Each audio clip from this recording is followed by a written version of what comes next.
think that was 72 seconds long. New record. Well, I'll tell you what that wasn't. That was not no 7-9, 8-8 scream. Well, I'll tell you what.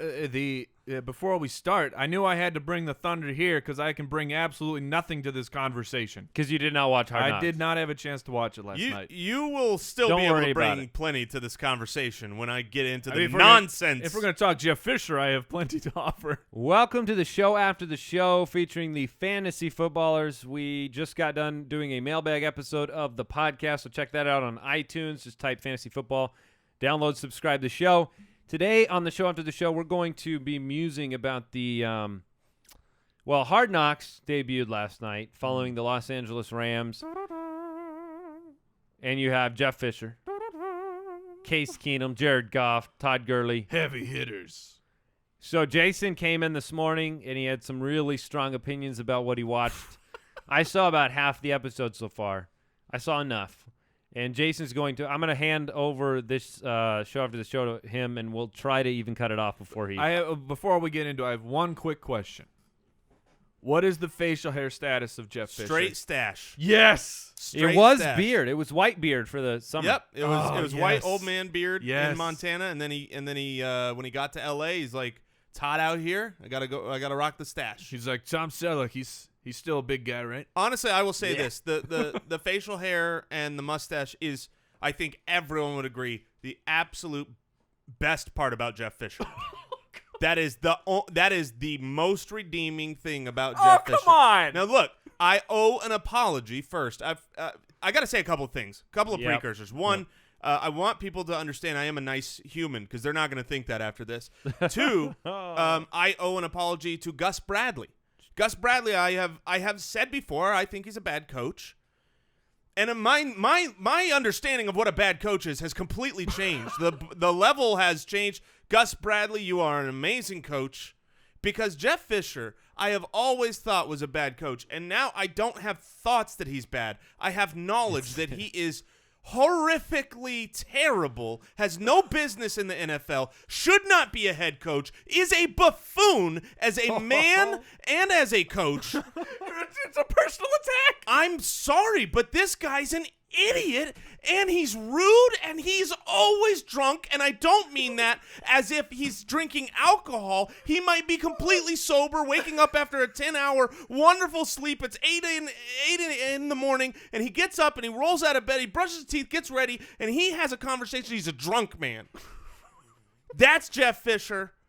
He is an idiot. So let me give you a couple. Mike, I'll just talk to you, and if you haven't seen it, great. Let me tell you what the episode's like. So I've been watching a lot of these behind-the-scenes camps. I don't know if you've All or seen nothing. it, but Carolina this year has come out with basically a Hard Knocks of their own, an All or Nothing of their own. So you can go Ron watch Rivera, yeah, Riverboat Ron. the camp stuff. So you get to see Ron Rivera. We watch All or Nothing. You got to see Bruce Arians. Last year, O'Brien with the Houston Texans. You get to watch how coaches work, and they're all different. They've all got their different styles. And one thing that I've seen now between all four of those guys is, of course, there is that first meeting, right? The team. Oh yeah, you're together. in camp now. This is a big moment. This is where you're going to Get ready say, for 2016. this is what's happening for the year. Let me give you his speech. Okay. Here goes. We got 2 rules around here. You got to get here on time and no one in your room. We're going to be here for a couple of years, so we don't want you to have, babies next year that are here. I'm going to keep this short and simple.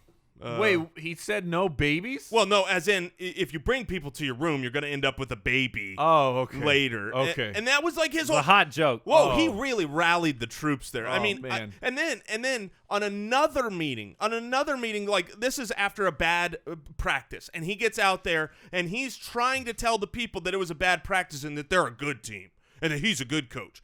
He's literally trying to convince his players that he knows what he's talking about. He's like, I know what I'm talking about. It's just what you say when you're really trying to convince people that you have any idea what you're talking about.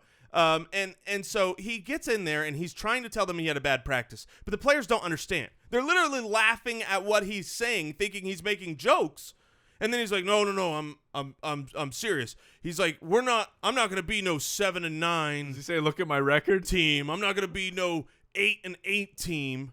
I mean, 2 days ago was National Jeff Fisher Day because it was August 8th. It was 8-8 day. It's absurd. I thought everything he did, he calls up Nick Foles to release him, right? And he gets on the phone, and he's like, hey, how's it going? Have you had any vacation? Oh, that's good. I really, yeah, we're going to release you. That was pretty much how that phone call went. I mean, I just thought Jeff Fisher, when I looked at how he ran practices, how he talked to people, how he treated people, how he rallied the troops, what his message was to the team, it was like, It was very, when compared to the other coaches you've watched recently. yeah. It had 7-9 written all over it. He's not going to take that team and do anything beyond its talent, period. And I love that because we live in Arizona and we're in the NFC West, and we get to deal with the Rams. Thoughts on Jared Goff? Oh. Yeah. First 5 seconds of that show, I turned You were to a my wife. big Goff believer. Well, I liked the film, but I mean, He could still be good. Yeah, I mean, this is really early. I will say that. Not if he brings a girl to his room. yeah, somebody did, and they got cut. And so with Jared Goff, he was a lot dumber than I thought. He's a true California kid, man. And not saying California people are dumb. I'm saying like he is the stereotype that When you California. think of the bad parts. Well, Right, the the- thing about Goff that struck me was the fact that, I mean, much like Matt Leiner's situation, it seemed like he's just kind of had the best circumstances at all times. He never had to huddle. He's never been in a He's huddle. never been in a ever. huddle. He's never run a huddle. In high school and college, he never played second string. He didn't, he started forever, and so it's going to be a big adjustment, I think. It doesn't mean he can't do it. I don't think he's a complete doofus, but I didn't see like the focus and attention to detail and really intensity of a pro quarterback yet. So their training facility didn't have air conditioners. Because that's not really their NFL. They're going back to the old UC LA Rams. Irvine, yeah. Right. And so, Jared Goff had a brilliant idea of how to help, and so he got fans for all of the offense and the offensive coaches, I believe, as well. Correct. Like, that was really nice of him to then say to half of the team, Yeah. you don't get I mean, I was like, when he first said that, I was like, wait, is he trying to start like a battle? Like, I wouldn't think that's great, but that at least would make sense. Like, hey, Right. It's offense versus defense here. You're going to have to win it. No, it was like him trying to do this great thing for his team where he got half of his team air conditioners and left the other half in the heat. The Rams are a mess. If you So are when in are you LA, going to tell me what you really think about Fisher, though? next week this time. I got nothing to add. See you later. Oh, I'm very excited now. I feel for you, LA.